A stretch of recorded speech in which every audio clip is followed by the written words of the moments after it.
This is Ability in Disability. I am Angela Ekure.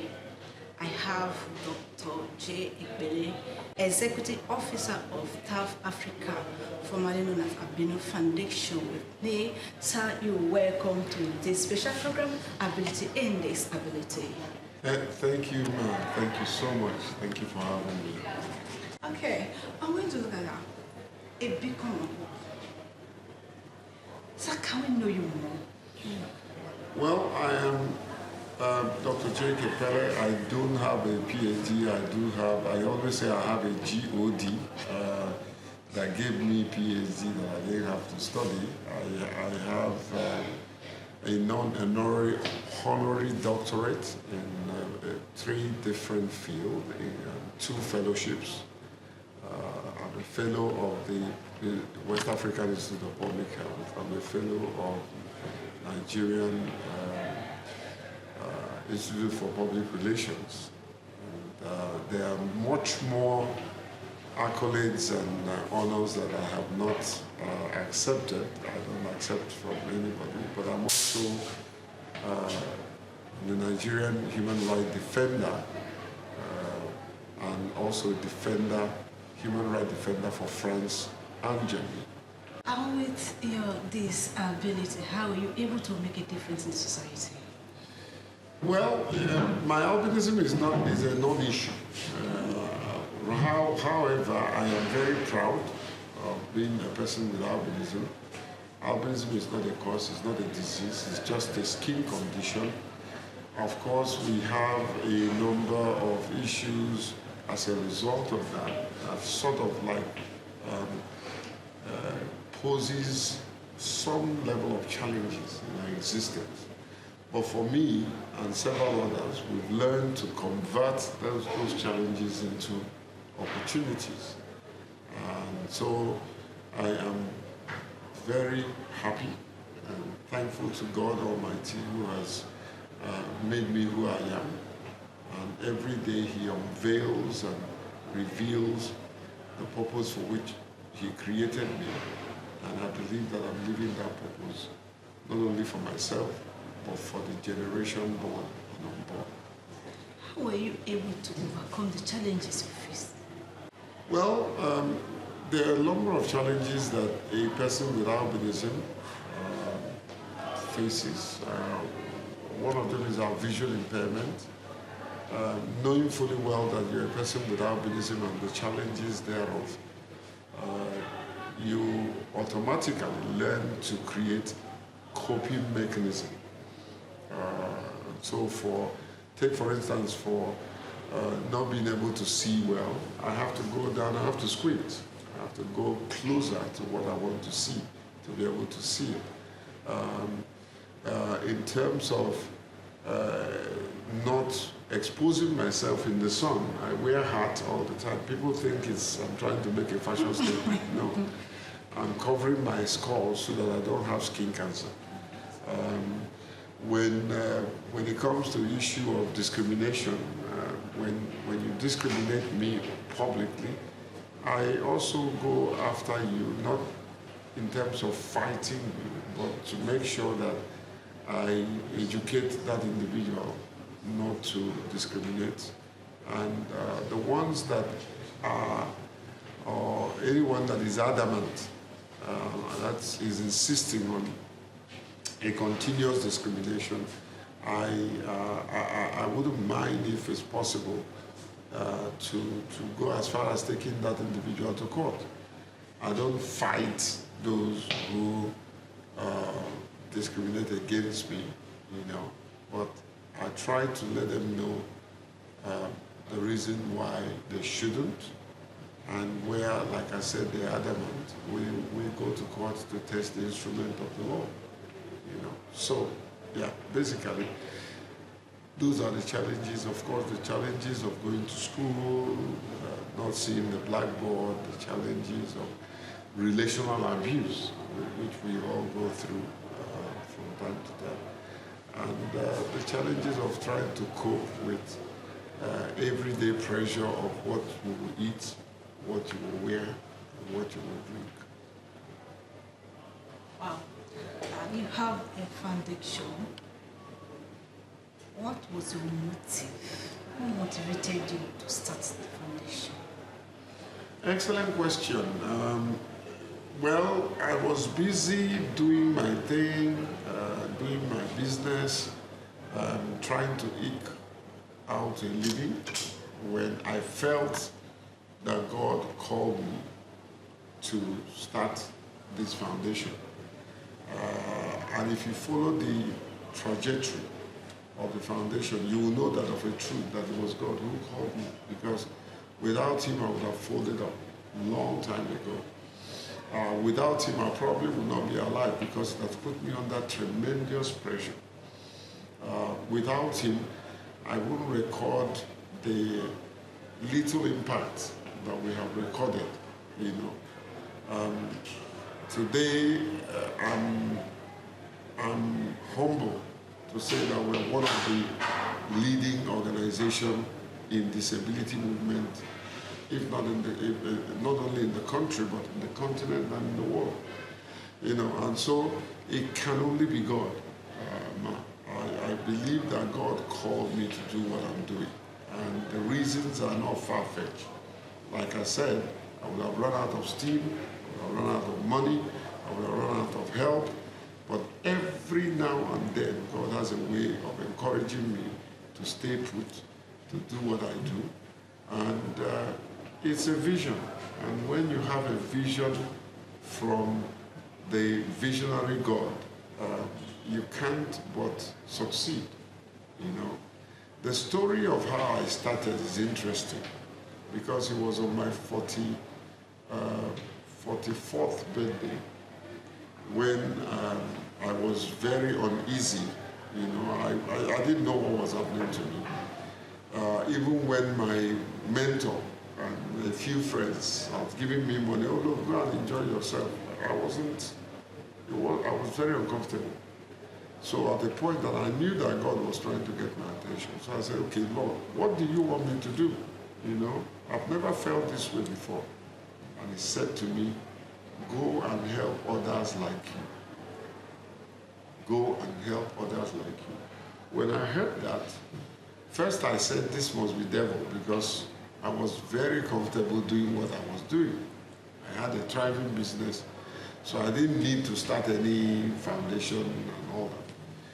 And so, you know, God speaks to us at various times and at various levels. You know, so I wanted to make sure it was God. When he says to me, I know that you're trying to process whether it's me. Okay, to prove that I'm the one, I will take you around the world in 20 days. At that point, I knew I heard from God. At that point, I concluded this is devil. It cannot be God, because if it's God, why would you tell me you will take me around in 20 days? With the fastest supersonic jet, you can't go around the world in 20 days, you know. And I mean, going around the world, landing and get, you know, and all that. But you know, God is smarter than us, you know. Now, it's exactly 20 days after that instruction, God put me on BBC. BBC opened up the line, and the whole world was calling me. After that encounter, God told me that I told you I'll take you around the world in 20 days. You have just been around the world. I got calls from South Africa, from Australia, far from Australia, US, London, and after that encounter, I have gone around the continent of the world preaching the gospel of albinism, and now disability. The same way God told me, go and write the policy on albinism. I didn't know that what God was telling me turned out to be the first policy on albinism in the whole world. Yeah. So it was God who instructed me to start what I'm doing. And just to buttress my claim, he gave me Proverbs 31 verse 7, verse 8 and 9. Proverbs 31 verse 8 and 9. He said, go and be the voice of the voiceless. Speak to those whose right has been taken. You know, so there's no And that's why you see at TAF Africa, our strongest strength is advocacy. Is the voice of the voiceless. We defend the right of those whose right have been taken. You know, it was as a result that the German government, the French government elected me as their human rights defender. Now the Nigerian government came and did the Human Rights Commission came and did the same thing. You know? So my story will take you hours to cover, but it was God who called me to do what I'm doing, and I can tell you, sir, if it's not God, I would have closed down long time ago. Long time ago, I would have shut down. I have almost 35 staff. Where will you get the money to pay salary of this? And as I'm telling you, as of today, I'm not owing anybody salary. 35 staff, you know. I don't want to mention the salary budget in a month. For some people, if you have that type of budget in a month to pay a salary, you will break down. But the Lord pays those salaries stress-free. You know. And by the way, I'm proud to say that my staff are well paid. So when you say salary, it's not just a small amount of money, but you know, the Lord has kept us and will continue to keep us. Wow, indeed, there's ability in disability. Why did you choose Delta State for these projects? Disability Rights Advocacy, Disability Rights Advocacy Project for Inclusive Development. Why did you choose our lovely state? Well, it's funny. It's funny because I don't know why, but for some reason I just had interest in Delta. I have a number of friends, including the Asaba of Asaba, you know, but it wasn't for that reason, you know. I think it was more of a reason to bring development, inclusive development, closer to my people. The focus is to ensure that persons with disability in Delta State will see a new development, will see a new intervention. And I think for the first time in the history of this foundation, Delta State is the first to benefit from the gift of wheelchair assistive device that we distributed. So I have no regret citing this project in Delta State. I know that Delta State is going to benefit a lot from your projects. Now, disability rights has been on in Delta State since last year. And how far do you think it's going to go? Is it going to be successful or not? Oh yeah, it will be successful. Why do you think so? Because we've already seen the glimpse of success. You know, success is relative. What is successful to others may not be successful to others, but success is not how much money you have in the bank or how many houses you have built. Success for me is discovering your divine purpose and living on that purpose for the betterment of others. Therefore, I have no doubt that this project will succeed. It's already succeeding. I'll give you an instance. It was through this project that we quickly recognized that Delta State government signed 1% employment ratio for persons with disability. And they've done a responsible thing by listening, because everyone that I have called, from Charles, who is the Commissioner of Information, my very good friend, to Mr. Kingsley, who is the Secretary to the government, to the Attorney General and the Commissioner for Women Affairs, and several other people. Everybody have opened their door to us and assure us that, hey, we will correct this. And it takes that level of pragmatic, honest, transparent leadership for a leader to own up that I made a mistake. and I will correct that mistake. So I want to congratulate the governor of the state, and I'm looking forward to the day that he will sign the corrected version of the disability law. And wherever I am that day in the world, I will be by his side when that will be signed. Before now, persons living with disability, they want to achieve anything, they go, but they block the way, like shouting, quarreling, and fighting, and all that. I have not seen it this way. Why did you and your team choose dialogue and collaboration to establish disability law and inclusion? You ask a very interesting question.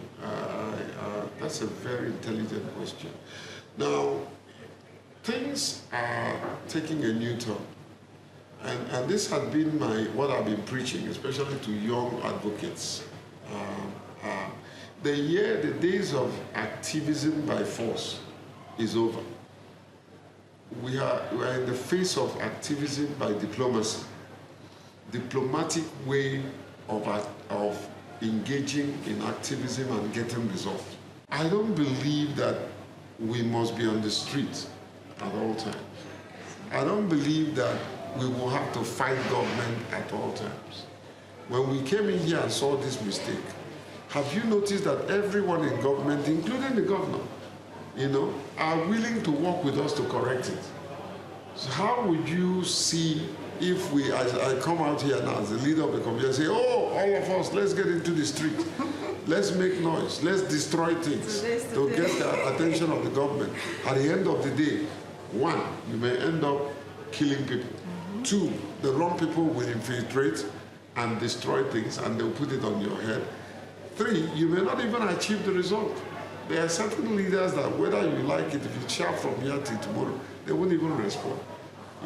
So diplomatic way of engagement is always the best. Because I have never seen anybody who is totally adamant and refusing to help persons with disability. I've never seen, I've only seen people that they were not better informed, so they are refusing to make an informed decision. So times have changed. It's always good to engage diplomatically. Engage that person and make that person see your perspective and do what you want, than being aggressive, being forceful, being abusive, which I see a lot of people do, especially on social media. You don't have to abuse the president to get his attention, but you can tell him what he's not doing well in such a manner that he would, they say, there's a word, they say, some people know how to tell you to go to hell and you look forward to going to hell. God forbid, But that's what it is, and I think I'll reverse it to say some people know how to tell you to go to heaven and you look forward to going to heaven, So it's important that we change, or we re-strategize. You're trying to get the government by breathing on their neck, by beating them, you don't get the attention. But when you take and embark on a diplomatic engagement, and what is this diplomatic engagement? It's the ability for you to tell the truth in love without hurting anybody, giving them the opportunity to make a decision that will enhance and even better your agitation than trying to be forceful. At the end of the day, you can imagine, put everybody on the street. Before you know it, police will come. Of course, they will use tear gas. You're already struggling with your disability issues, and then now you breathe tear gas. That's death.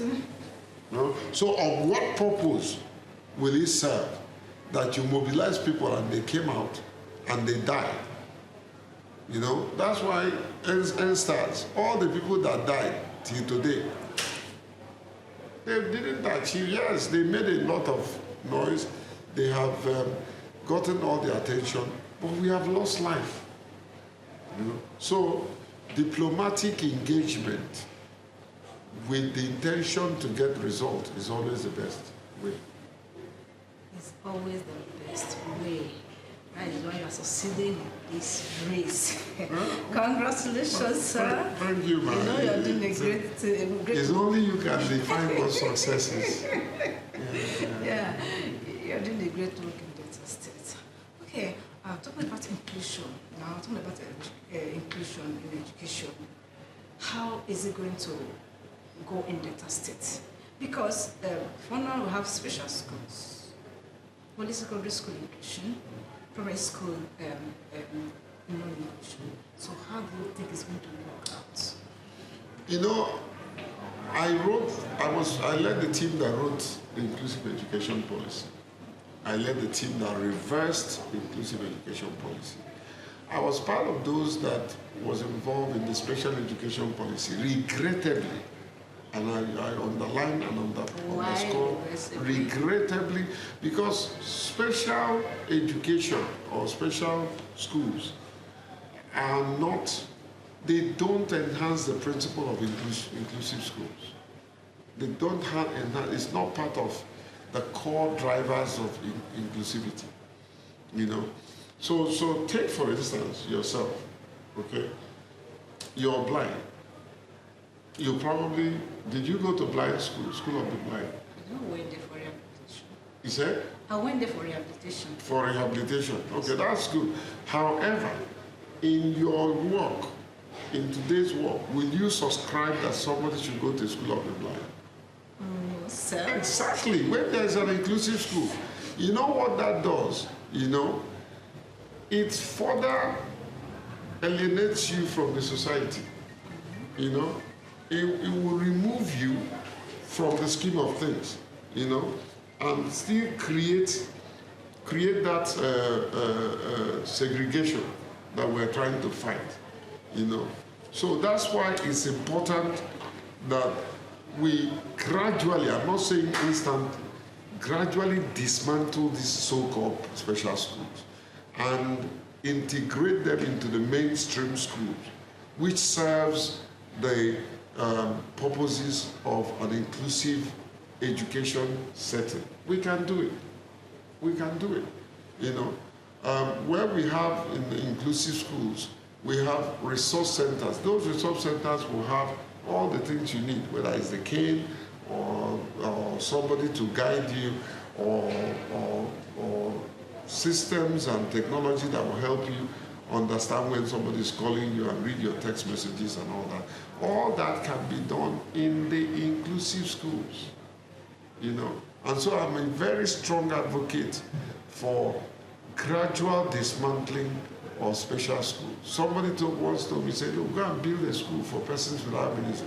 I said, I don't need it, and I won't do it, because that is segregation. That's not inclusion. The schools in Delta State, are they accessible to PWDs? Not all schools are accessible, whether it's in Delta State or River State, where I come from, or Sokoto, or Maiduguri. Not all schools, yeah. However, we need to continue to push for advocacy of infrastructural development that are accessible. And at TAF Africa, we believe that as much as we are pushing for public building to be made accessible, let's tackle the problem from the point of universal design. If we get architects to design from day one inclusive building, inclusive structure, then we will have an inbuilt inclusive accessibility in those things. And where it has been built, we retrofit. We make some changes to accommodate persons with disability.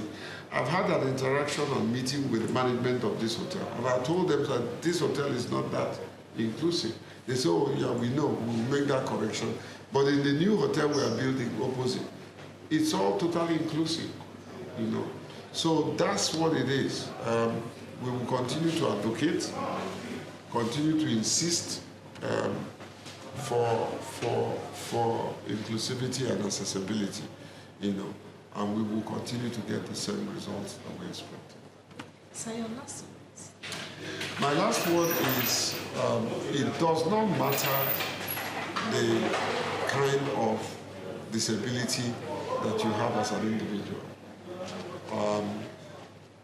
You may have physical disability, you may have albinism or Down syndrome or whatever your circumstances are. That does not define you. Your disability does not define you. Your disability does not mean that your brain is disabled. Work assiduously to prove to the world that, yes, I'm a person with disability, but I'm created by God, and I can still fulfill my dreams and purposes and aspirations in life. Beat your chest to say, I will be the best in whatever I do. That's what drives me, and that's my parting word. Thank you, sir, for imparting the word with the disability. This is how we're going to end today. Thank you. Yeah, it become a hope to the world. Your disability does not define you. There's ability in disability, and there's creative ability in disability. I remain Angela Ekure. See you next week, Monday.